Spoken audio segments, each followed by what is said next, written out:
Hello everyone, खमा खनीसा आप सब लोगों का मेरे चैनल में स्वागत है। आई होप फ्रेंड्स आप अपनी पढ़ाई अच्छे से कर रहे होंगे और पूरा मन लगाकर पढ़ाई कर रहे होंगे, ऐसी मैं आपसे उम्मीद करती हूँ।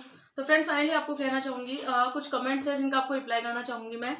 एक मेरे पास में कमेंट्स आया था कि अर्थशास्त्र 2 पेपर को कैसे तैयार करें, जो कि हमारे सेकंड ग्रेड में इकोनॉमिक्स सब्जेक्ट है। वैसे ना मैंने देखा है अधिकतर बहुत सारे ऐसे एस्पिरेंट्स हैं जिनको इकोनॉमिक्स में प्रॉब्लम आती है। तो मैं कहना चाहूंगी कि जो भी पॉलिटिकल पब्लिक सोशोलॉजी ये वाला सब्जेक्ट ग्रेजुएशन में लेते हैं तो उनको प्रॉब्लम आती है इकोनॉमिक्स सब्जेक्ट पढ़ने में। मुझे भी प्रॉब्लम आती है। 12th क्लास में मेरे पास में इकोनॉमिक्स सब्जेक्ट था, फिर ग्रेजुएशन में मैंने चेंज कर दिया था।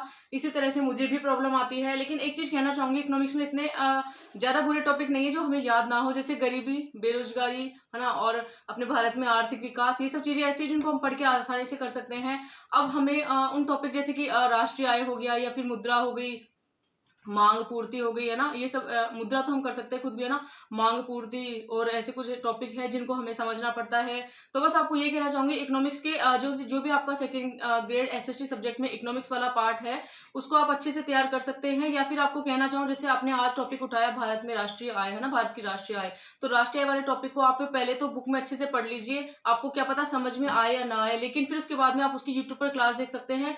बहुत सारे हमारे टीचर्स ऐसे हैं जो यूट्यूब पर हमको निःशुल्क क्लासेस प्रोवाइड कराते हैं। तो अब ये भी जरूरत नहीं है कि हाँ कि हमें हमारे पास बुक हो तभी हम पढ़ पाएंगे, या फिर हमारे पास में कोचिंग के पैसे नहीं तो हम कोचिंग कैसे ले, ये सब चीजें हमारे साथ में नहीं है, क्योंकि अब हम निःशुल्क क्लास देख सकते हैं। बहुत सारे हमारे टीचर्स ऐसे हैं जो यूट्यूब पर बिल्कुल फ्री पढ़ाई कराते हैं। आप लोग अपने टॉपिक उठाइए और यूट्यूब पर क्लासेस देखिए, उस टॉपिक को 1 या 2 बार देखिए, उसके बाद में उसके एमसीक्यू वगैरह कीजिए और फिर उसके बाद में आप अपने टॉपिक को फिर से बुक में पढ़िए। आपको कुछ अलग चीज आती है नहीं सुनने की, आप बुक में लिख लीजिए। इस तरह से हमको एक एक टॉपिक तैयार करना है और इकोनॉमिक्स से ज्यादा घबराने की जरूरत नहीं है। मुझे भी क्या पहले इकोनॉमिक्स से डर लगता था, लेकिन मैंने उसका थोड़ा सा अपना डर जो है वो दूर किया है। इकोनॉमिक्स को मैंने बार बार पढ़ा है और यहाँ तक कि मैंने 3-4 बार सर की क्लासेस भी ली है। अभी मैं नहीं कह रही हूँ, जब मैंने पहले पेपर दिया था उस वक्त मैंने क्लासेस ली थी। अभी मैंने इकोनॉमिक्स वाला पार्ट अभी तक मैंने नहीं तैयार किया है। इकोनॉमिक्स वाले पार्ट में आपको अगर बताऊं ना मैंने क्या तैयार किया है, तो इसमें मैंने अभी तक जो पढ़ा है अपने खुद से सेल्फ स्टडी से, वो मैं आपको बताना चाहती हूँ। मैंने इसमें खुद से पढ़ा है आर्थिक प्रगति और विकास, मुद्रा के अर्थ कार्य, मुद्रा की पूर्ति, वाणिज्यिक बैंकों के कार्य और केंद्रीय बैंक। और इसमें मैंने पढ़े हैं भारतीय अर्थव्यवस्था का विकास, क्षेत्रीय विश्लेषण, उनका योगदान, भारत में गरीबी बेरोजगारी, आर्थिक सुधार, और भारत में स्वास्थ्य, शिक्षा, मानव विकास और सतत विकास। तो ये सारी चीजें मैंने इसमें पढ़ी है। मेरा एक बार का मतलब मोटे मोटे तौर पर मैंने इनको पढ़ा है, अभी और अच्छे से मुझे याद करना है। लेकिन इसमें मैंने मुद्रास्फीति और राष्ट्रीय आय, मांग और पूर्ति, ये 3 टॉपिक जो छोड़ दिए, और केंद्रीय प्रवृत्ति के माप, समांतर माध्यम, माध्यिका, बहुलक, ये 4 टॉपिक ऐसे हैं जिनको मैं पूरा करूंगी क्लासेस देखकर यूट्यूब पर। और वो क्लासेस में जब देखूंगी, जब मैं पूरा दिन सेल्फ स्टडी करके पढ़ लेती हूँ ना, और उसके बाद में थक जाती हूँ, तब मेरा मन करता है कि हाँ अब मुझे रेस्ट करना चाहिए। तो रेस्ट करते करते मैं वो क्लासेस देखती हूँ। बहुत सारे लोगों को लगेगा कि क्या हमारे माइंड में जाएगा उस टाइम? हाँ बिल्कुल जाएगा, क्योंकि हम बिल्कुल एक्टिव होकर क्लासेस लेते हैं ना। और वैसे ही पूरे दिन फोन हम चलाते नहीं है। हमारी वो वाली लाइफ है कि हमारा एक ही ध्यान रहता है कि हाँ कब हमें जल्दी से स्टडी टेबल पर आना है, अपनी बुक वगैरह को पढ़ना है, अपना सिलेबस कंप्लीट करना है, अपने टॉपिक वगैरह कंप्लीट करने हैं। तो इस तरह से हमारा तो जो पूरा ध्यान है वो सारे दिन अपने बुक्स और सेल्फ स्टडी पर ही रहता है। लेकिन जब हमें लगता है कि हाँ हमें रेस्ट करना चाहिए, जरूरी नहीं आप रात को रेस्ट करो, हो सकता है दिन में भी आप 1-1.5 घंटे रेस्ट कर सकते हो, उस वक्त आप रेस्ट करते टाइम क्लासेस ले लीजिए, या फिर जब भी आप घर का काम कर रहे हो उस टाइम क्लासेस ले लीजिए। इस तरह से क्लासेस को डेली देखिए। जैसे आपने मान लो आज आपने थोड़ा सा रेस्ट किया और आपने क्लास देखी राष्ट्रीय आय, फिर उसके बाद में जब आप नेक्स्ट डे फिर से क्लास देखने का आपको मन करेगा ना, तो मैं आपको बस यही कहना चाहूंगी, एक बार फिर से राष्ट्रीय आय को ही देखना। आप ऐसे 2-3 दिन तक उसी टॉपिक को देखो, आप बहुत अच्छी आपकी पकड़ बनेगी उस सब्जेक्ट को लेकर। तो इकोनॉमिक्स वाले पेपर से जो भी हमारा सब्जेक्ट है उससे डरने की जरूरत नहीं है। बस हमें हमारे टॉपिक कुछ है जो क्लियर करने हैं, खुद से पढ़ने हैं, और कुछ ऐसे जो हमें क्लासेस लेकर पढ़ने हैं। तो इस तरह से आप अर्थशास्त्र 2 वाले पेपर को तैयार कर सकते हैं। एमसीक्यू वगैरह आपको निकालते रहने हैं।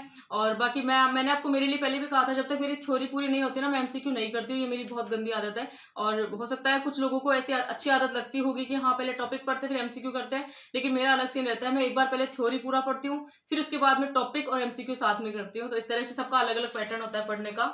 एक मेरे पास में कमेंट आया था कि पॉलिटी हो गई आपकी, कहाँ से कर रहे हो? तो आपको पॉलिटिकल वाली बुक आपको बताना चाहूंगी, पहले बता दी है, आप देख सकते हैं ये वाली बुक है पॉलिटिकल साइंस की। इसमें आपको मैं टॉपिक बताती हूँ, मैंने एक बार कौन कौन से टॉपिक पढ़ लिए इसमें। मैंने शुरू किया था राजनीतिक विज्ञान के परंपरागत, आधुनिक और समकालिक दृष्टिकोण से, है ना, यहाँ से मैंने शुरू किया, जिसमें मुझे कम से कम 5 दिन लग गए थे इस टॉपिक को पढ़ने में। फिर राजनीतिक विज्ञान की अवधारणाएं मैंने पढ़ी, है ना। फिर संप्रभुता, अधिकार, स्वतंत्रता, समानता, न्याय, शक्ति, सत्ता और वैधता। जहां तक मेरा टारगेट था कि हाँ मैं इन 8 टॉपिक को करूंगी पहले अच्छे से तो मैंने नहीं किया, सिर्फ एक बार मोटे तौर पर पढ़ा इनको भी, है ना। बहुत सारा याद करना भी तो मैं इनमें दोबारा से। फिर उसके बाद में जो बाकी टॉपिक है ना इंडियन हिस्ट्री के और राजस्थान की इंडियन पॉलिटी के, राजस्थान की पॉलिटी के, वो हमें थोड़े बहुत टॉपिक आते भी हैं। जैसे कि आप सच बताओ, आपने मूल अधिकार का टॉपिक कभी ना कभी पढ़ा होगा, तो आपको आता है, तो उसको आप हम थोड़ा उसको रोक देते हैं, भी इसको बाद में पढ़ेंगे। पहले वो वाले टॉपिक पढ़ेंगे जो हमें नहीं आते हैं। मौलिक कर्तव्य हमें आता है, नीति निर्देशक तत्व, संविधान संशोधन की प्रक्रिया, संघीय व्यवस्थापिका संसद हमने पढ़ रखी है, कार्यपालिका, राष्ट्रपति, उपराष्ट्रपति, प्रधानमंत्री, मंत्रिपरिषद हमने पढ़ रखे हैं, न्यायपालिका हमने पढ़ रखी है ना, सुप्रीम कोर्ट वगैरह हमने पढ़ रखा है, राज्य विधानमंडल हमने पढ़ रखा है राजस्थान की, जब हम पॉलिटी पढ़ते हैं, राज्य की कार्यपालिका, राज्यपाल, मुख्यमंत्री, मंत्रिपरिषद, सब कुछ हमने पढ़ रखा है, हाईकोर्ट हमने पढ़ रखा है। अब हमें नए टॉपिक कौन से, फिर से भारत में दलीय व्यवस्था, लोकतंत्र के लिए चुनौतियां, और भारत स्थानीय स्वशासन, ग्रामीण नगरीय पढ़ रखा है हमने, थोड़ा सा उनको देखने की जरूरत है। भारत की विदेश नीति, पड़ोसी देशों के साथ में संबंध, संयुक्त राष्ट्र भारत की भूमिका, अंतर्राष्ट्रीय संगठन। तो मेरी पॉलिटिकल साइंस की बुक नहीं हुई है अभी, लेकिन हाँ, जो टॉपिक मुझे नए लग रहे थे ना, मैंने आपको बताया, उन टॉपिक को मैंने एक बार मोटे तौर पर पढ़ लिया है।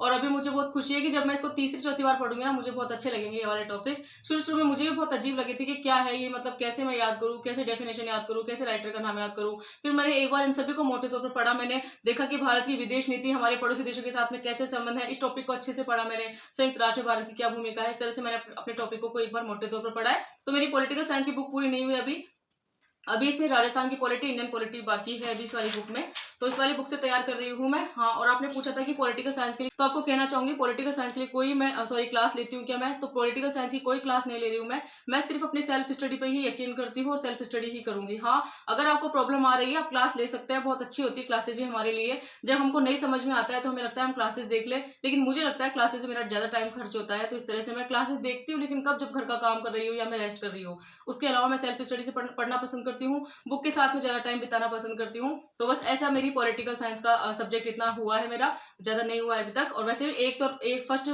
जो भी पहली बार हम मोटे तौर पर पढ़ते हैं ना, उस वक्त हमें कुछ याद नहीं होता है, लेकिन फिर भी आप देखो मेरी कितनी पॉजिटिव थॉट रहती है, मैं बिल्कुल टेंशन नहीं करती हूँ। मुझे अच्छे से पता है कि कभी ना कभी हम सिलेबस को कंप्लीट कर लेंगे। तो फ्रेंड्स, एक कमेंट्स आया था कि आपने कितने अच्छे तरीके से मोटिवेट किया गरीबी वाले कमेंट पर। हाँ, मेरे पास कल परसों एक कमेंट्स आया था कि हम बहुत गरीब है, बुक्स वगैरह नहीं ला सकते हैं, इसलिए मैंने आपको उनका रिप्लाई भी किया था। और आपको कहना चाहूंगी कि हमेशा हमें यही करना है कि हमें खुद को, वापस दोबारा कहना चाहूंगी, कमजोर नहीं समझना है, क्योंकि खुद को हम कमजोर समझेंगे ना, तो दुनिया वाले तो वैसे हमें कमजोर साबित करने पे लगे रहते हैं। तो बस खुद को हमें स्ट्रांग रखना है, हम मेंटली स्ट्रांग रहेंगे, है ना, और अपने आप को इतना मेंटली प्रिपेयर करके रखेंगे ना कि कोई दूसरा इंसान ये सोचेगा कि हाँ, इसके पास में कुछ है नहीं, उसके बावजूद भी ये इंसान इतना मोटिवेट कैसे रहता है, ये इंसान इतना एक्टिव कैसे रहता है, और ये इंसान इतना मेंटली स्ट्रांग कैसे रहता है ना, तो उनको उस बात से परेशानी होगी। तो दूसरों को परेशान हमें नहीं करना है, लेकिन जब दूसरे हमें परेशानी में देखते हैं ना, तब उनको ज्यादा खुशी होती है। तो इतना खुश नहीं करना है हमें किसी को, हमें खुद पर ही ध्यान देना है, खुद के बारे में सोचना है, खुद की खुशी के बारे में सोचना है, हम खुद अपने सपनों को कैसे पूरा करें उसके बारे में सोचना है। एक कमेंट्स आई थी, दी आप बहुत अच्छे हो, तो थैंक यू सो मच। आपको कहना चाहूंगी कि मैं यही चाहती हूँ हमारी जो यूट्यूब फैमिली है ना, जितने भी लोग मुझसे जुड़े हुए हैं,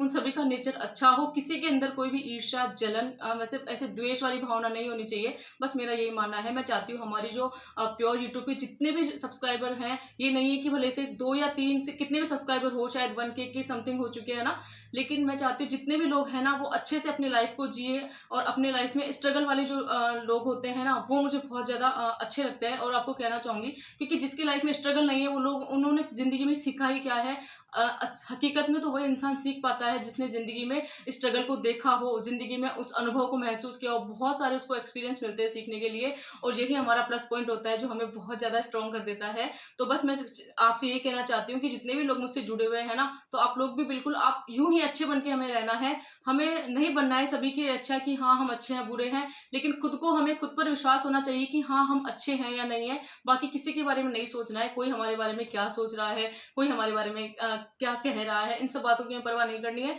खुद में बेस्ट देना है, खुद का बेस्ट देना है, खुद के लिए अच्छे बनकर रहना है। और थैंक यू सो मच, आपको मेरा नेचर अच्छा लगा।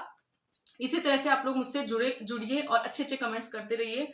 एक मेरे पास आया था, थैंक यू दी इतना बुक के बारे में बताने के लिए। हाँ, तो बस मैं यही चाहती हूँ कि हम में से सिलेक्शन हो, चाहे किसी का भी हो, हमारी यूट्यूब फैमिली छोटी सी है और इसमें सिलेक्शन किसी का भी हो, लेकिन खुशी सबको होनी चाहिए। मैं उनमें से नहीं हूँ कि हाँ मैं बुकों को छुपाती रहूँ कि नहीं मैं क्यों बताऊँ अपनी स्ट्रेटेजी, मुझे नहीं बताना है किसी को, मेरा वो नेचर नहीं है। मैं चाहती हूँ कि हाँ हर किसी इंसान की लाइफ में स्ट्रगल है, हर कोई इंसान सरकारी नौकरी पाना चाहता है, हर किसी का सपना होता है कि हाँ मेरी गवर्नमेंट जॉब लगे ताकि मेरा फ्यूचर सिक्योर हो सके। तो बस मैं चाहती चाहती हूँ कि जो बुक, एक बात बताओ, अगर मैंने आज आपको ये वाली बुक बताई है, लेकिन इसको पढ़ना तो आपको है ना, इसमें मेरा क्या जा रहा है आप खुद बताओ। अगर मैं आपको बुक बता रही हूँ, आपको कहीं से मार्गदर्शन भी मिल रहा है, तो ये कितनी अच्छी बात है हमारे लिए। हमको टेंशन नहीं होगी, हम आसानी से पढ़ पाएंगे, और आपको कहीं ना कहीं ये भी लगेगा कि अगर मैं इस बुक को पढ़ रही हूँ तो आप भी इस बुक को पढ़ सकते हैं। तो बहुत सारी चीजें ऐसी होती है जो हमें किसी से शेयर करनी होती है और उसमें बहुत खुशी मिलती है। कुछ लोग होते हैं जो छुपा कर पढ़ाई करते हैं, मेरा वो वाला सीन नहीं रहता है। मैं अपनी जो भी पढ़ाई करती है, जो स्ट्रेटेजी होती है, जो तरीके होते हैं, आज मैं क्या पढ़ने वाली हूँ, मेरा कितना हो चुका है, मैं सब बता देती हूँ, मुझे कोई फर्क नहीं पड़ता है।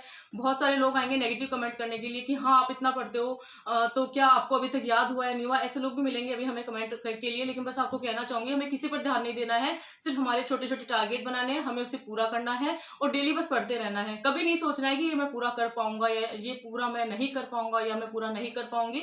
हम जरूर हर एक टॉपिक को अच्छे से पढ़ेंगे, लेकिन जरूरत है हमें कंसिस्टेंसी बनाकर रखने की।